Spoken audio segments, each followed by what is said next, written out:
7. Barrett outside, the switch. Doncic goes, oh, what a great step! And then he hammers it home!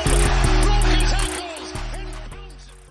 It's very early on, but I really do believe the New York Knicks have finally found a point guard. And I'm 18 years of age. I've not seen the Walt Fraziers. I've not seen the Charlie Wards. I've not seen Rod Strickland, Derek Harper. I haven't seen the long carousel of point guards, but I'll tell you, I haven't seen much stability when it comes to the point guard position.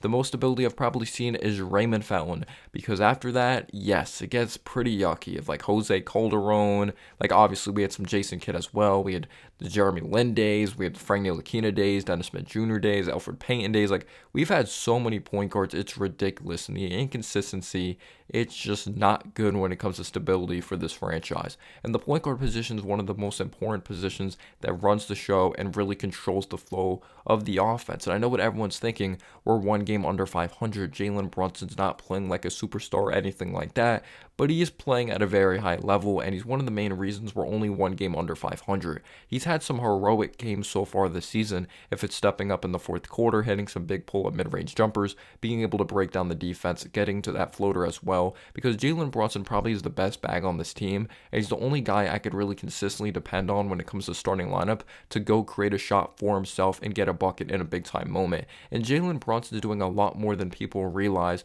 because he went over from a Dallas Mavericks team to this team, where he came from a Dallas Mavericks team to this New York Knicks team, a team that can space the floor, and the New York Knicks can't space the floor at all. Jalen Brunson shot it at a solid clip when it came to the Dallas Mavericks. You know, there was a lot more spacing. He was able to get quality shots. Luka Doncic took pressure off of him, definitely, when it came to scoring the ball when they're both out there on the basketball floor. But then you take a look at the New York Knicks. RJ shooting 20% from 3, 25%, however you want to say it. Julius Randle's not shooting at an efficient clip. You just take a look at the overall starting lineup, and Grimes hasn't been shooting it well so far this season, but there's not much stability when it comes to that position. Fournier started there at one point. He had Cam Reddish there, but he's an inconsistent shooter of the ball. You know, Mitchell Robinson doesn't shoot it from the outside. He's just flat out not a good free throw shooter.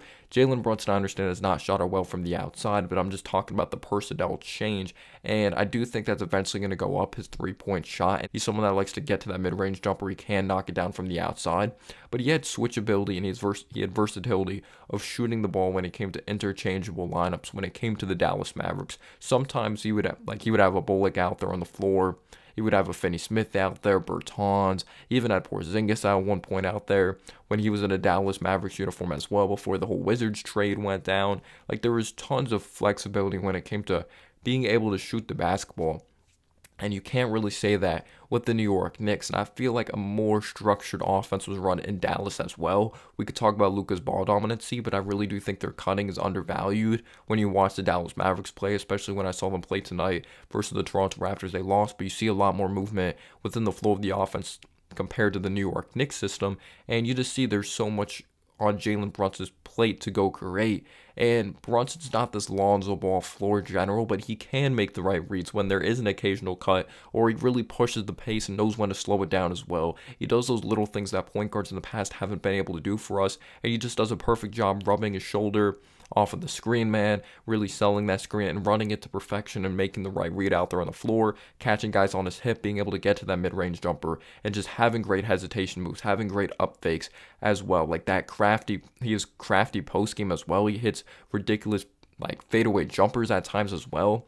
And what I love most about him is he hits shots when it matters most. But don't get me wrong, he's going to struggle when it comes to certain personnel, when it comes to switchability, athleticism, size, like the length. We saw that against the Golden State Warriors, and we saw that versus the Brooklyn Nets. When there was switchability of like a Royce O'Neal defending him, that could be like Royce O'Neal could do a good job on him, Ben Simmons as well, even Edmund Sumner. Someone that has very long arms. So when it comes to the athleticism side of the ball, like when it comes to athleticism, when it comes to length, he can struggle in that department.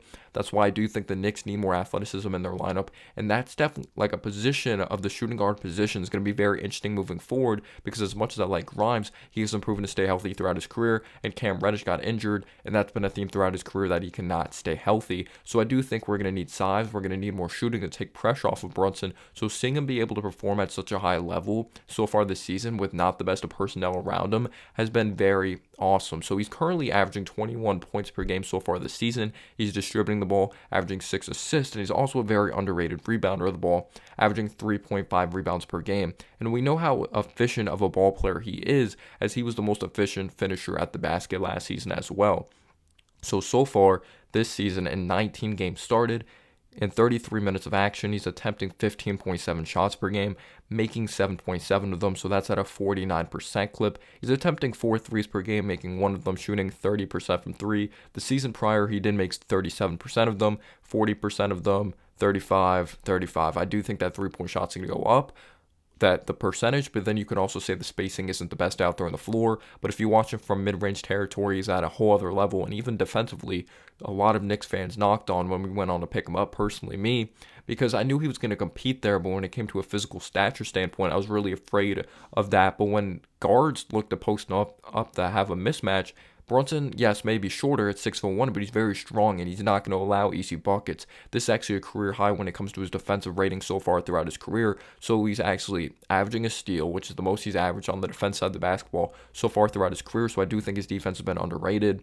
And the 3-point shot, we'll see what happens when the spacing goes on if RJ eventually hits a stride shooting the basketball. So yeah, from 2, he's shooting 56%, which is even higher than last season. His career high is 57% from 2. He's shooting very well from the free throw line, getting there 5 times per game, 89.7% from the free throw line. He's on a huge streak there. He's averaging 21 points per game, and he's doing a very good job taking care of the basketball, being very disciplined, averaging 1.7 turnovers per game, which is very impressive, and he's just always been stable. He's always just been someone you could really trust with the ball in his hands. He knows when to give up the basketball as well. There's going to be moments that he really hunts for a shot, but he also knows when to get others involved in certain situations. There's going to be ball dominant moments, but then sometimes you're like, do you really blame him when Randall's off? And are you like, he's probably questionable. Like, should I give it up to Randall? Is he going to make the best decision in this moment? RJ's had a really off night. I kind of have to play hero there in this situation. So he's kind of, kind of been handed a weird set of cards so far this season for the New York Knicks, or just when it comes to his personnel in general. But I've been proud of Jalen Brunson. He's just played very strong, and obviously he's been durable so far. We'll see what his status is when it comes to that quad injury and if he goes on to play tomorrow. But he just always takes shots, and he's played strong. He's not afraid, and he's built for New York. His father, Rick Brunson, played for the Knicks as well, so he knows how the media works and all that. And he grew up a New York Knicks fan. We're going to ignore that he's an Eagles fan, but he's just been hitting tough shots, and just his hesitations, the fadeaways, his footwork is off the charts. His finishing at the basket, being able to protect the ball, using the rim as protection, finishing on the other side, and just seeing his strength and just seeing how mentally tough he is. He's not afraid of the big moment. Happy to say that he's been our point guard, and you could say he's even playing better than that contract right now, and maybe his 3-point shot even gets better when the season goes on. I'm happy to have Jalen Brunson as our point guard, our facilitator, but also as a scorer that can step up in big moments, or even just be one of the main reasons we win games. Let me know down below your thoughts. Peace out, y'all.